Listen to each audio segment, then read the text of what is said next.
Julia, standing near the door of her classroom, quietly observed Michael. The boy's gaze briefly met hers, and Julia thought she saw something there: fear, desperation. When the man reached Michael, he grabbed the boy's arm without a word, pulling him towards the gate. Julia's heart raced. Why does he never smile when he sees his uncle? She thought. The image of Michael's teary eyes from the previous week flashed in her mind. He had whispered, almost inaudibly, "I don't want to go with him." That sentence had haunted Julia ever since. It hadn't started all at once.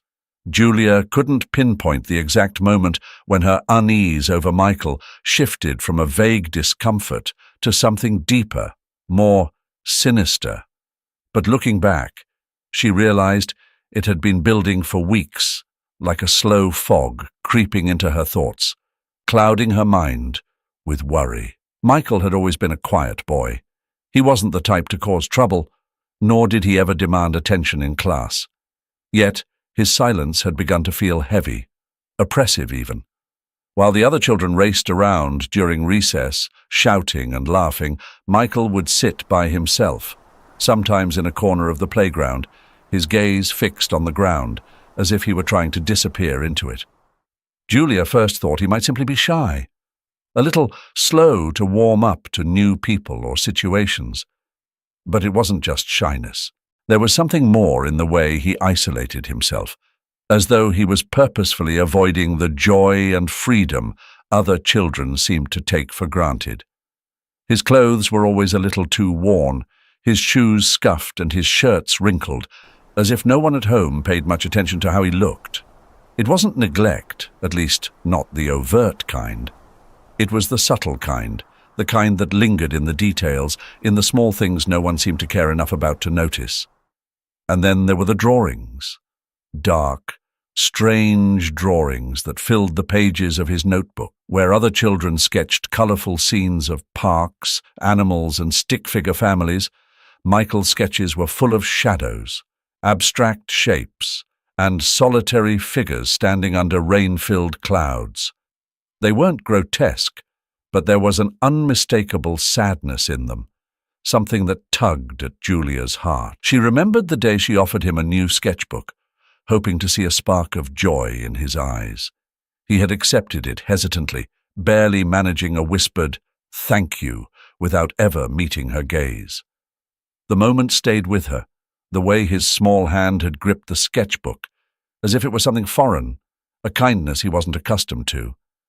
The thought unsettled her, a growing knot of anxiety tightening in her chest every time she looked at him afterward. That night, the memory of Michael's tear-filled eyes haunted her. As Julia sat at the kitchen table sipping her tea, her mind wandered back to the scene over and over. When Jonathan walked in, she shared her concerns. "It's not just shyness, John," she had insisted. "There's something wrong. He doesn't want to go home with that man." Jonathan had listened quietly, leaning back in his chair with that easy, confident posture he always had. His real estate business had taken off in the past few years, and with it, his demeanor had changed too. He had become more practical, more focused on the world of business, and less on the subtle nuances of human behavior. "Julia, you're overthinking it," he said calmly. "You're his teacher, not his mother. Let the parents and guardians handle their responsibilities. Focus on your job." His word stung more than Julia cared to admit. There was a dismissiveness in his tone, as if her worries were baseless, nothing more than the concerns of an over-attentive teacher. But Julia couldn't shake the feeling that Michael's silence, his tears, were more than just childhood nerves. She knew something was deeply wrong, and for the first time she began to question if she could truly count on Jonathan to support her in finding out what it was. The late afternoon sun cast long shadows across the school courtyard, highlighting the stillness of the air as parents picked up their children. Her gaze rested on Michael, the quiet boy with downcast eyes and a timid demeanor.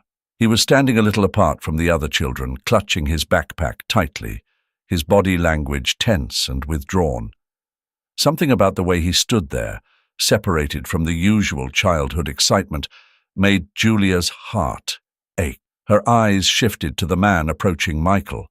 The man moved with impatient, hurried steps, his face set in a rigid expression, eyes sharp, darting around as if he wanted to avoid being noticed. It was the same man, the same routine.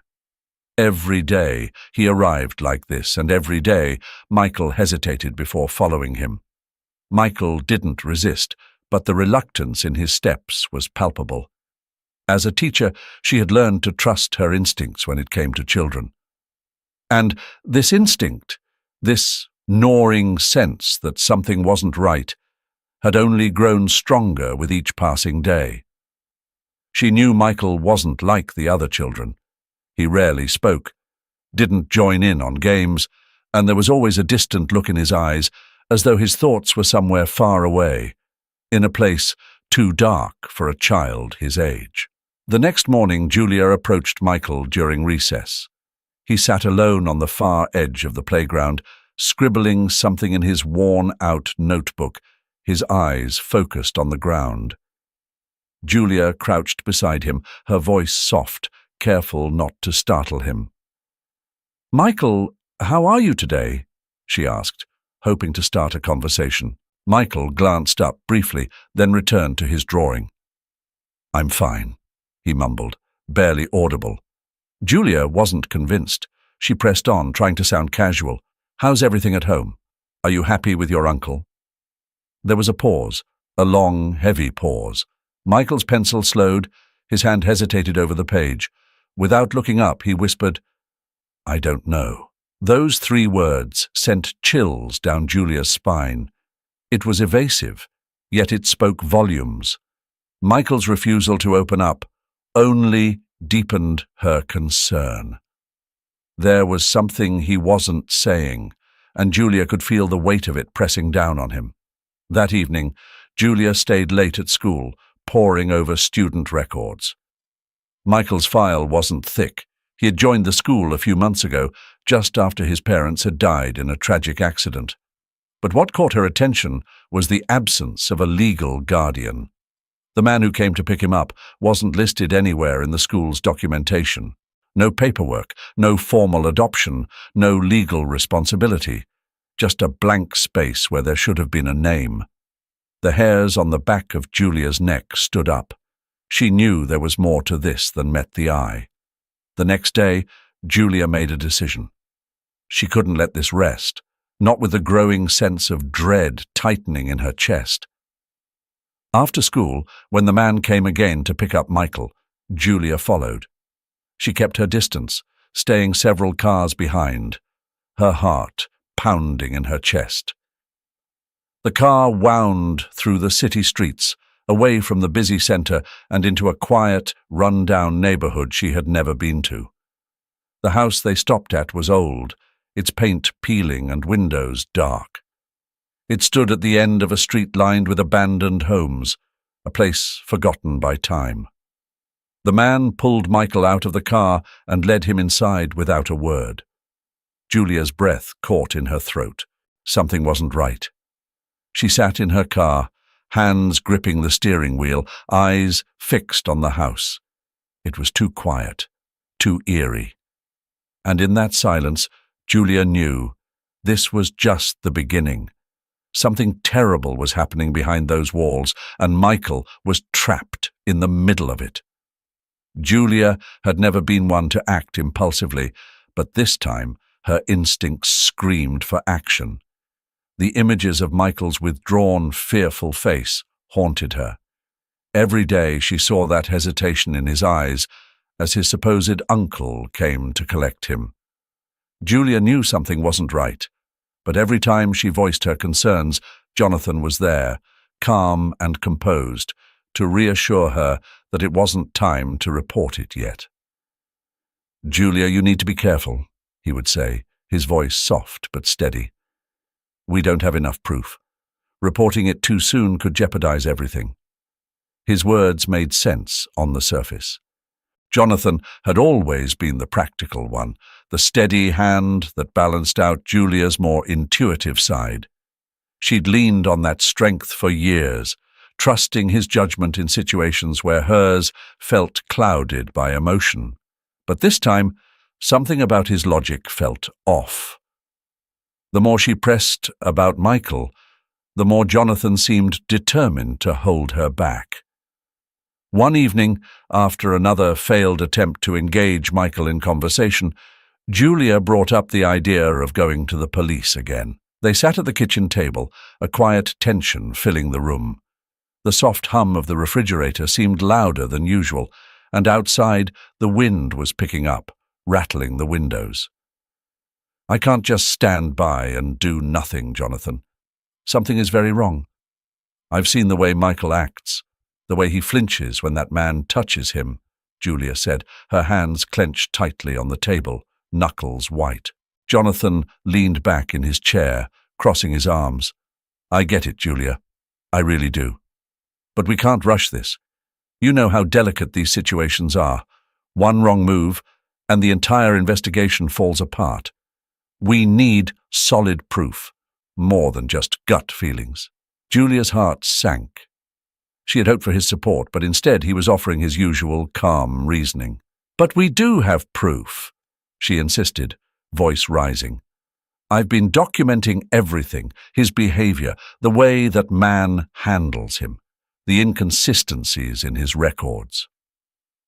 Jonathan shook his head slowly, almost pityingly. "Julia, what we have isn't enough. I don't want you to get in trouble or be dismissed because you acted too soon. Let's gather more. We need to be sure." His eyes met hers, and for a moment Julia wanted to believe him. She wanted to believe that Jonathan was right, that caution was the best course. But something in his gaze felt too rehearsed, too practiced. It was the same look he had given her every time she brought it up, a look that dismissed her instincts. She felt her resolve waver, but nodded anyway, swallowing the unease bubbling in her chest. "All right," she said quietly. "I'll wait a bit longer." But deep down, the decision didn't sit right. A week later, Julia found herself sitting at her desk, flipping through the notes she had meticulously kept on Michael. She had everything down to dates, times, descriptions of his behavior, photos she had discreetly taken of the man who claimed to be his uncle. It was enough, she told herself, enough to finally make a move. She called Jonathan into the room, excitement and anxiety mixing in her voice. "I'm going to hand this over to police today," she said, laying the folder in front of him. Jonathan glanced at the documents, his face unreadable. "You're sure you've got everything?" he asked, his voice even. "Yes," she said, her confidence building. "I've got everything we need." Jonathan nodded slowly, then smiled, a soft, supportive smile that didn't quite reach his eyes. "All right, Julia. Let's make sure it's all in order before you send it off." Later that afternoon, as Julia prepared to meet with police, she reached for the folder she had carefully put together the night before. But it wasn't on her desk. Frowning, she searched through her drawers, then moved to the shelves. Still nothing. Panic started to rise as she checked every corner of the room. "Jonathan," she called, walking into the living room where he sat reading the paper. "Have you seen the folder I left out?" He looked up, his expression calm. "No, I haven't. Are you sure you didn't misplace it?" "I know I left it right here," she said, her voice wavering with growing anxiety. She continued searching frantically, but the folder was gone. "I'm sure it'll turn up," Jonathan said with a shrug, returning to his newspaper. "Maybe you just need to take a breath, Julia. You've been under a lot of stress." Her head spun as she stood there, feeling a cold knot tighten in her stomach. Something was wrong, deeply wrong. She wanted to believe it was just a mistake, that she had misplaced the folder in a moment of distraction. But the thought gnawed at her, a thought she couldn't shake. Jonathan knew. Julia looked at him, sitting there so calmly, and for the first time, doubt about her husband began to creep into her mind. She had trusted him for years, but now everything felt off. The tightness in her chest grew as her mind wrestled with conflicting emotions. How could someone who claimed to love and protect her be capable of erasing everything she had worked for?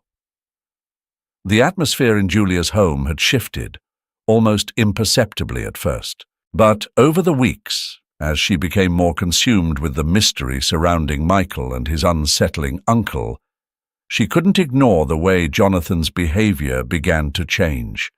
It was subtle, but to Julia, it felt like every conversation was turning into an argument. Every question she posed was met with deflection. "You need to stop worrying about this, Julia," Jonathan said, his voice tinged with frustration. He was sitting at the kitchen table, flipping through a newspaper, but Julia could tell he wasn't reading a word of it. Julia stood by the stove, staring into the pot of soup she had been absently stirring. She couldn't shake the feeling of dread that had settled in her chest. "I'm not making this up.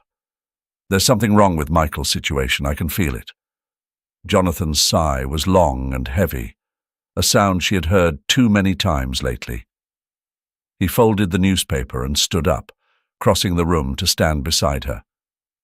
"Julia, you're a teacher, not a detective. Let the professionals handle it when there's something concrete. Until then, you're just going to make things worse." His words felt like a slap, though his tone was calm, almost soothing.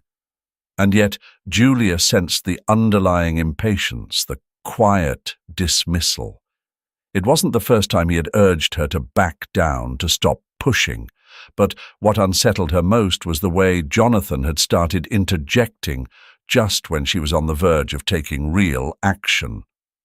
There had been moments, small but strange moments, where Jonathan had distracted her at critical points.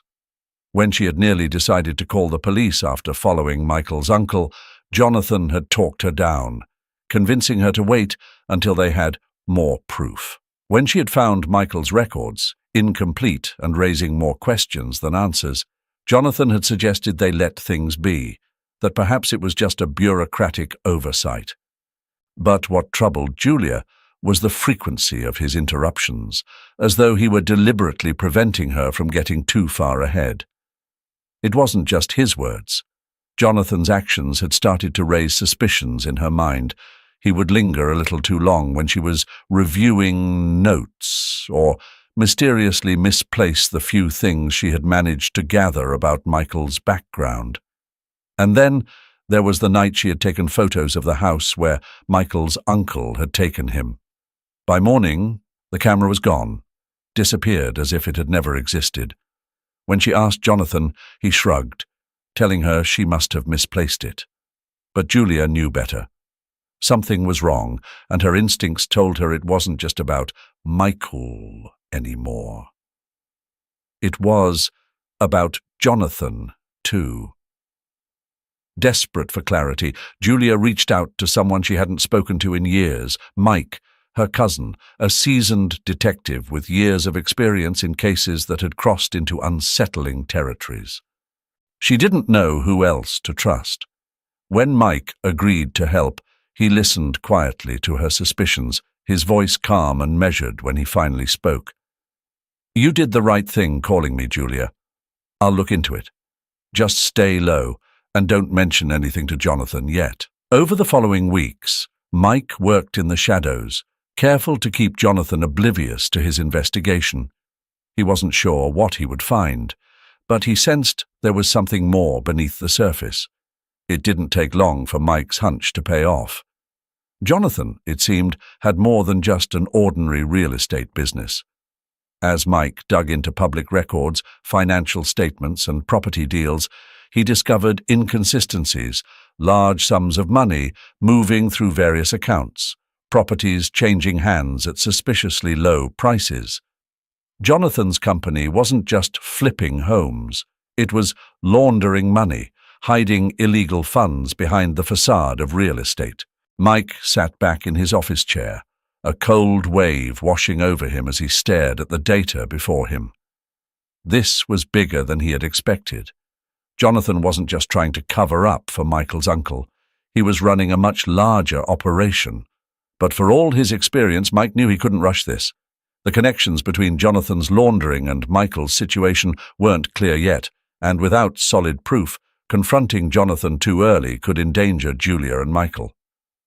Still, Mike couldn't ignore the uneasy feeling creeping up his spine. If Jonathan was involved in something this serious, then Julia was in far greater danger than she realized. He needed to move carefully, too fast, and Jonathan might slip through his fingers. Too slow, and Julia might get caught in something far darker than she imagined. Mike picked up his phone, his voice steady as he left a message for Julia. "We need to talk. I've found something, but you need to be careful. Don't let Jonathan know anything's off. I'm not done yet, but I think he's hiding more than just what's going on with Michael." Mike sat in his car, staring blankly at the documents spread across the passenger seat. His mind, normally sharp and methodical, was struggling to hold on to a single thought. The cold, hard facts he had uncovered about Jonathan should have been enough to consume him. Fraud, embezzlement, a string of shady real estate deals pointing towards something much darker. Yet, every time he tried to focus, his thoughts drifted back to Michael. The boy's pale face, the haunted look in his eyes, his fragile silence. It gnawed at him in a way that no case file ever had. "Focus," Mike muttered to himself, shaking his head as if that would help clear the fog. But it didn't. There was too much at stake now, and the stakes were rising every moment. Michael's safety came first, but Jonathan's shadow loomed large over everything. Julia had called just that morning, her voice low and tense. "We have enough now, Mike. Enough to get Michael out of there." He could hear the weariness in her tone. Julia, too, was being torn apart, her growing concern for Michael mixed with the slow unraveling of her marriage. She was holding on to hope for the boy, but he could sense that her faith in Jonathan was crumbling. And today, that faith would finally shatter. They met at the police station, Julia clutching a slim folder, her hands trembling ever so slightly. Mike had known her for years, but he had never seen her like this, so fragile, so utterly conflicted. "We've got the legal guardianship papers," Julia said quietly, handing them over. "He's not Michael's guardian. He's not even related to him." Mike took the folder, flipping through it. It was official. The man who had taken Michael in, who was supposed to protect him, had no legal claim over him at all. Worse, Julia had pulled Michael's medical records. The bruises, the undernourishment, it all pointed to abuse, a systematic neglect that had drained the life from the boy. Mike's jaw tightened as he handed the papers to his colleague, Officer Ruiz, who stood beside them. "Get this to the chief," Mike said. "We need to move now." The sense of urgency in the air was palpable. As they waited for the green light to move in on Michael's so-called uncle, Mike could feel Julia shifting beside him, her hands twisting together nervously. She kept glancing at her phone, as if expecting a message from Jonathan, though he had been eerily silent lately. "I should have known sooner," Julia said, almost to herself, her voice barely above a whisper. "I should have seen it." Mike remained silent for a moment, choosing his words carefully. "You did see it. You acted when others didn't. You did more than anyone else would have." Julia didn't respond, but the tension in her shoulders didn't ease. Hours later, they watched from a distance as officers moved in, leading Michael away from the man's house. Michael looked small, so small, his eyes vacant, arms wrapped around his own body as if he were trying to shield himself from the world. Julia's hand clenched around the edge of her seat as she watched them take him to safety. "He'll get help now," Mike said quietly, though the reassurance seemed hollow. Michael would be safe, yes, but no amount of therapy could erase what had been done to him. There were deeper wounds that would take a lifetime to heal, but this was only the beginning. Later that evening, after Michael had been placed in a secure facility and the immediate threat was over, Mike and Julia sat across from each other in the dimly lit briefing room. Mike laid out the rest of the findings, the financial records, the connections to an international child trafficking network, and then, finally, the link that tied it all together. Jonathan. Julia's face was unreadable as she listened, her eyes locked onto the papers on the table. Each word Mike spoke seemed to tighten the invisible rope around her, constricting her breath. She didn't interrupt. She didn't ask for clarification. She simply listened, her world slowly crumbling beneath her. When Mike finally laid down the last piece of evidence, the room was so quiet he could hear the ticking of the wall clock. He studied Julia, unsure of what to say. There were no comforting words for this. Jonathan, the man she had shared her life with, was at the heart of a network that trafficked children. The magnitude of his crimes hung in the air, unbearable, undeniable. Julia leaned back, her face pale, her eyes distant.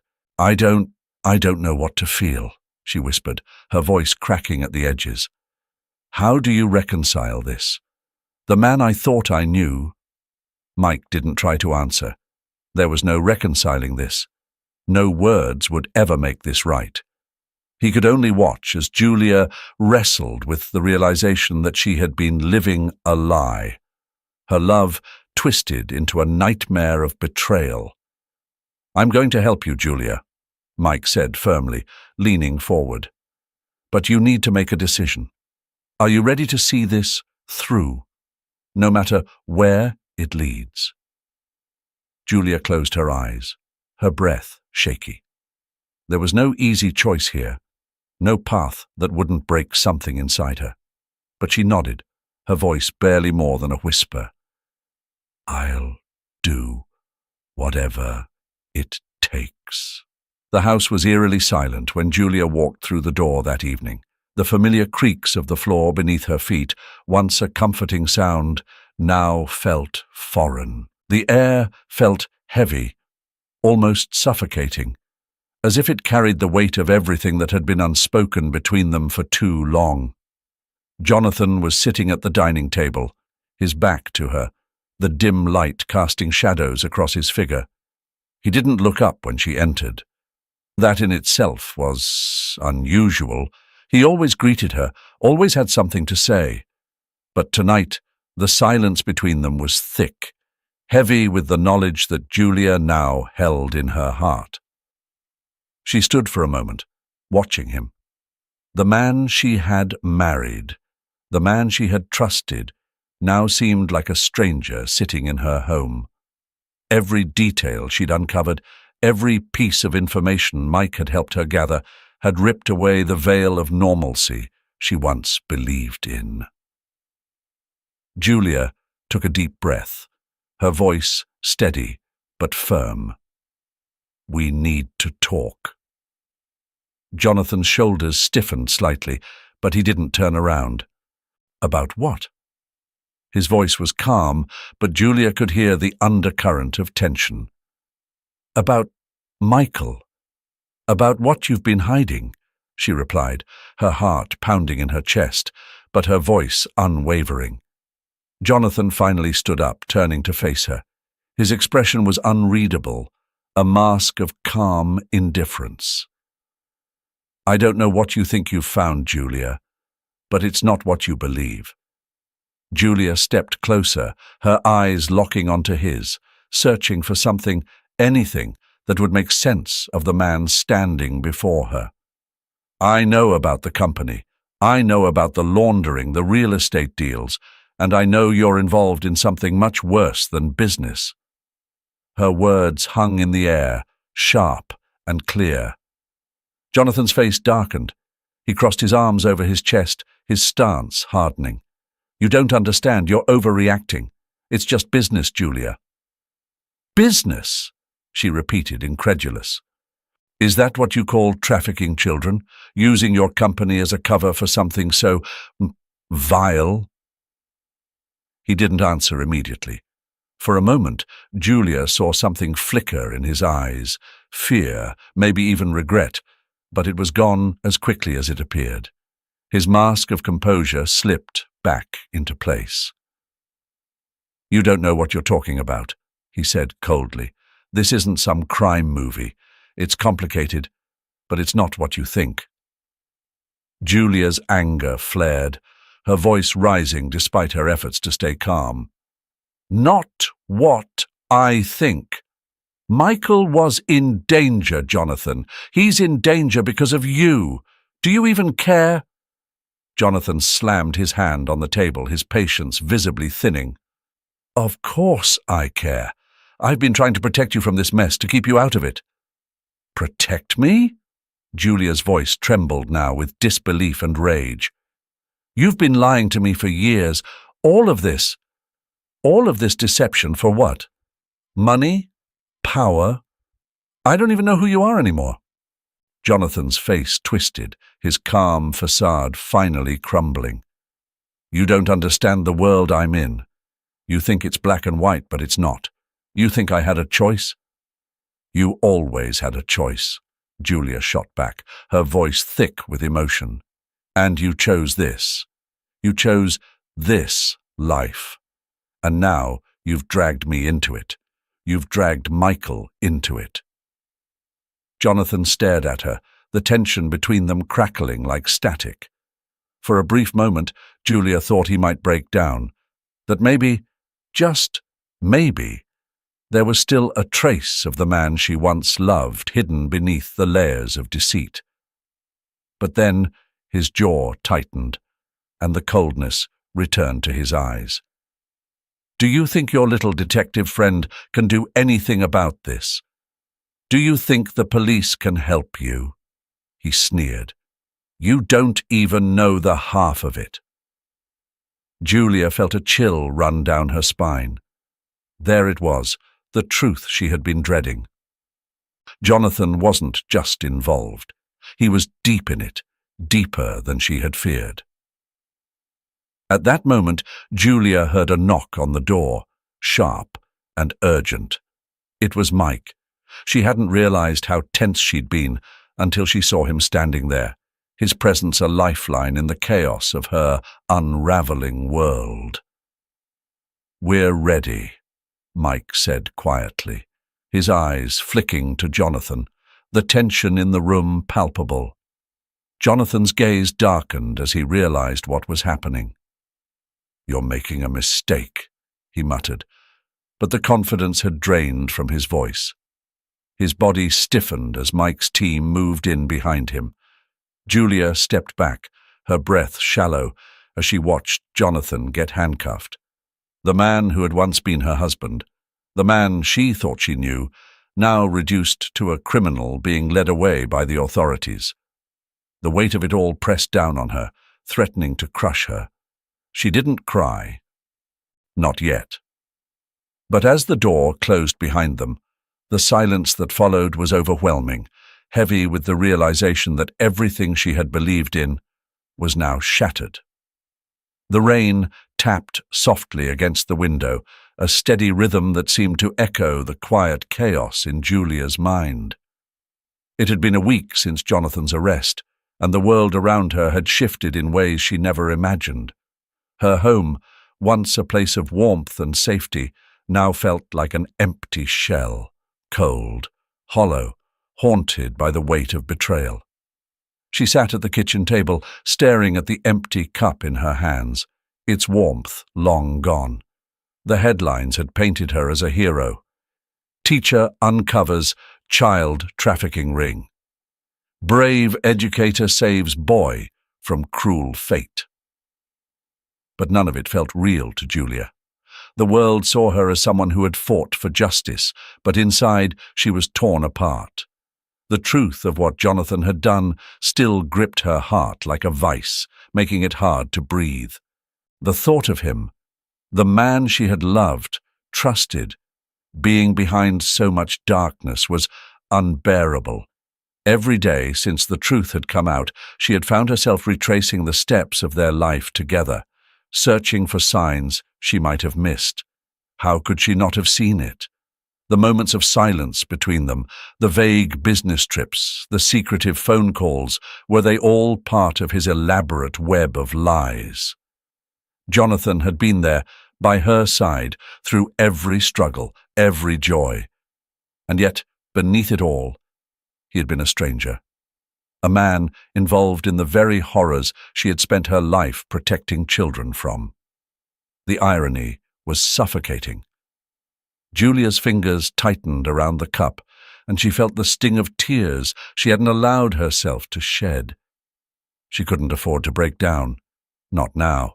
Not when there was still so much at stake.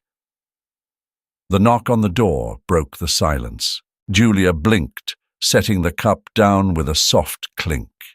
For a moment, she hesitated, unsure if she was ready to face anyone, but she knew who it was.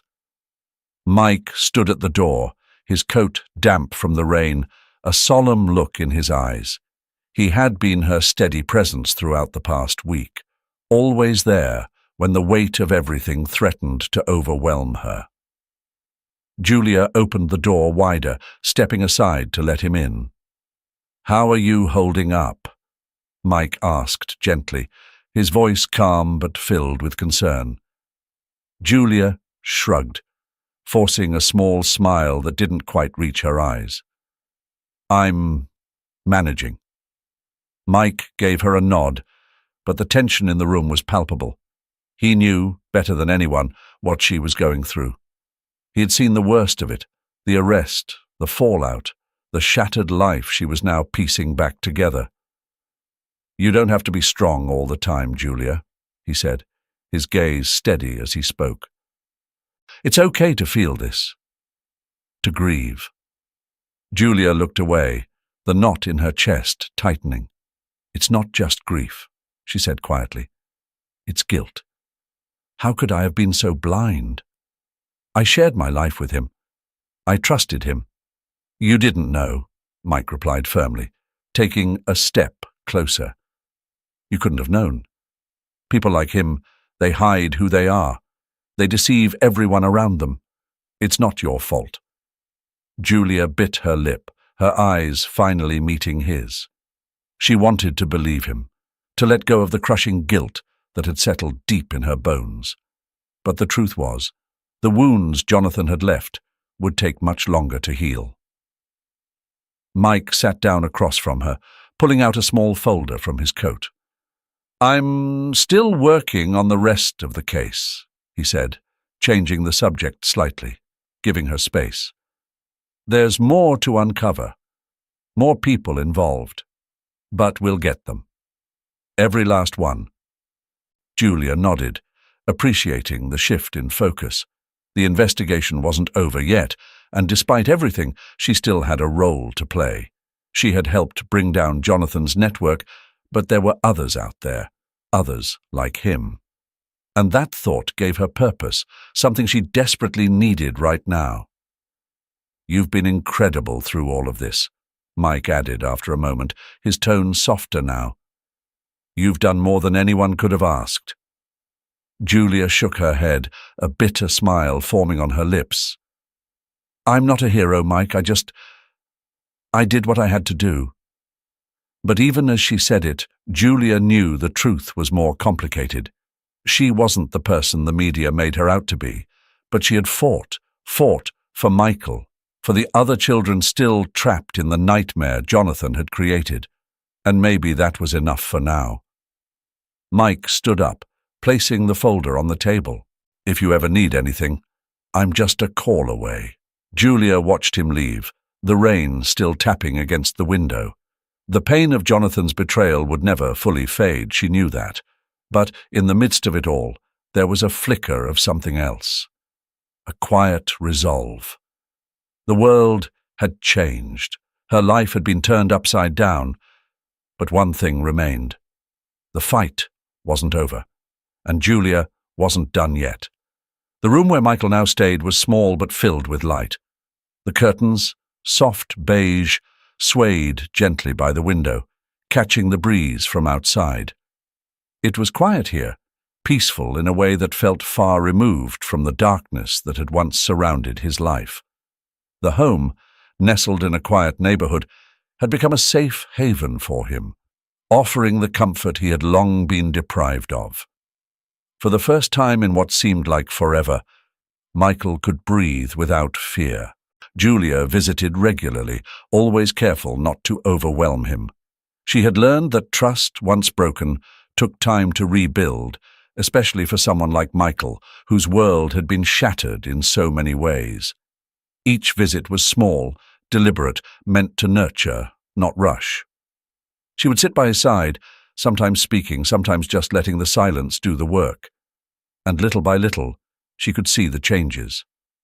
At first, he barely looked at her.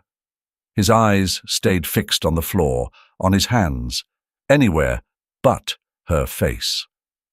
There was a weight in his silence, a heaviness that pulled down even the simplest of gestures. But slowly, that began to change. His gaze would flicker toward her, not lingering, but curious.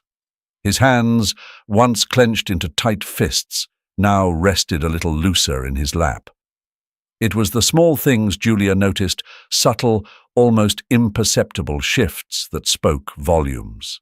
One afternoon, as the sun streamed through the window, Julia brought him a book, an old favorite from her own childhood, a collection of simple stories. "I thought you might like this," she said softly, holding it out for him. Michael hesitated, eyes darting toward the book. For a moment Julia thought he would turn away like he had so many times before, but instead he reached out, taking it from her hands. "Thank you," he whispered, his voice quiet but clear. It was the first time he had spoken to her without prompting, and Julia's heart swelled with cautious hope. The therapists had warned her that recovery would be slow, painfully so. "There's no rushing this," they had said. "He's been through more than any child should ever have to bear. Trust the process." And Julia did trust it, even when it felt like progress was almost non-existent. But now, sitting beside him as he carefully thumbed through the pages of the book, she could see the beginnings of something fragile and new. Michael was starting to emerge from the shell he had retreated into. Weeks passed, and the changes, though still slow, became undeniable. Michael no longer shied away when people approached him. He spoke more, not much, but enough to show that the walls around him were beginning to crumble. The nightmares, once constant and all-consuming, had begun to fade. Julia would sometimes find him in the garden, standing quietly, eyes closed, feeling the warmth of the sun on his face. It was a simple thing, but to Julia it was everything. He was learning to live again, even if he didn't fully understand it yet. As for Julia, she had thrown herself fully into helping Michael heal. Every visit, every conversation was a step toward his recovery, but it was also a balm for her own soul. She had been haunted by her role in everything that had happened, haunted by the fact that she hadn't acted sooner, that she hadn't seen the signs early enough. But now, in these moments of quiet progress, she allowed herself to believe that maybe, just maybe, she had done something right. One afternoon, while they sat together in the quiet of his room, Michael looked up at her, his eyes steady for the first time. "Do you think things will ever be normal again?" he asked, his voice steady, but laced with the weight of his past. Julia paused, considering her words carefully. "I don't know if things will ever be the same as they were before," she said gently. "But I think you'll find a new kind of normal. A different kind of peace. And I'll be here, every step of the way, to help you find it." Michael didn't respond immediately. He turned his gaze back to the book on his lap, fingers tracing the edge of the pages. "I'd like that," he said after a while, his voice soft but sincere. Julia smiled, her heart full but still cautious. There was still a long road ahead, one filled with challenges and uncertainties. But for now, in this moment, there was hope. A quiet, steady hope that things could get better, that Michael could heal. And that was enough. For now, that was enough. The world felt quieter now, though not in a way that brought peace. Julia sat by the window, her gaze drifting over the street below, the evening light casting long, soft shadows across the road. Jonathan was gone, locked away for crimes she could hardly bear to think about. The sting of betrayal still hung in the air, an invisible presence that refused to leave. But life outside moved on as though nothing had changed. Cars passed, people laughed, the world turned, but Julia knew it would never be the same. Michael was in the next room, playing quietly, his soft footsteps occasionally echoing through the small apartment. It had been a long, painful process, watching him heal. There were days when he hardly spoke, days when the darkness in his eyes seemed impenetrable. But little by little, the boy was starting to find his way. The shadows of his past clung to him, yes, but they no longer consumed him. Julia's eyes lingered on a small drawing pinned to the fridge, a simple sketch Michael had done last week. It was nothing more than a sun rising over a hill, but it had been the first sign of hope, the first time he'd created something that wasn't wrapped in the deep, somber tones of his pain. It was a small victory, but Julia held onto it like a lifeline. She stood up and walked toward the living room where Michael sat on the floor, assembling a puzzle she had bought him. He didn't notice her at first, his focus fixed on the pieces, but when he did, he glanced up with a shy smile. The fear that once dominated his features had softened, though it hadn't disappeared entirely. She couldn't afford to be. There were too many children like Michael, children who needed someone to fight for them, to see them when no one else would. Julia had made a mistake once, turning a blind eye to the signs because she trusted the wrong person. She wouldn't let that happen again. From now on, she would be vigilant. She would protect the vulnerable, even if it cost her the last remnants of her old life. Because Michael wasn't the only child who had been failed by the system, and Julia wasn't the only one who had failed to see it in time. The next morning she woke up with a renewed sense of purpose. Michael, still sleepy-eyed, padded into the kitchen, rubbing his face as he mumbled a quiet, "Good morning." Julia smiled, feeling the first stirrings of hope settle in her chest. "Good morning, sweetheart."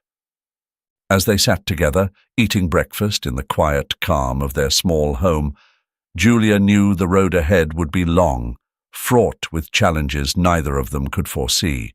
But for the first time in what felt like years, she didn't feel alone. Michael was healing, and so was she. Slowly, steadily, they were rebuilding their lives, one fragile step at a time. And as she looked across the table at Michael, his face brightened by the soft morning sun, Julia made another silent promise.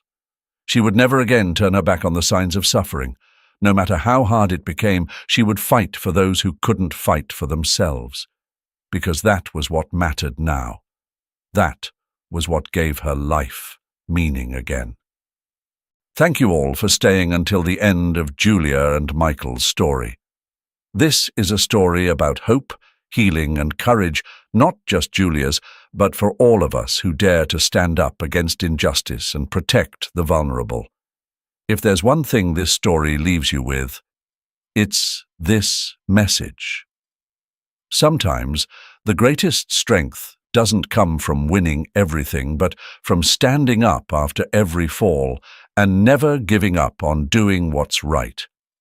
If you enjoyed this story and want to hear more inspiring ones, don't forget to hit like and subscribe so you won't miss any upcoming videos. And if you have your own thoughts or stories to share, leave a comment down below. I'd love to hear from you. I'll see you in the next video. Thank you so much, and always remember, stand up for what's right, because those are the things that truly change our lives. Goodbye for now.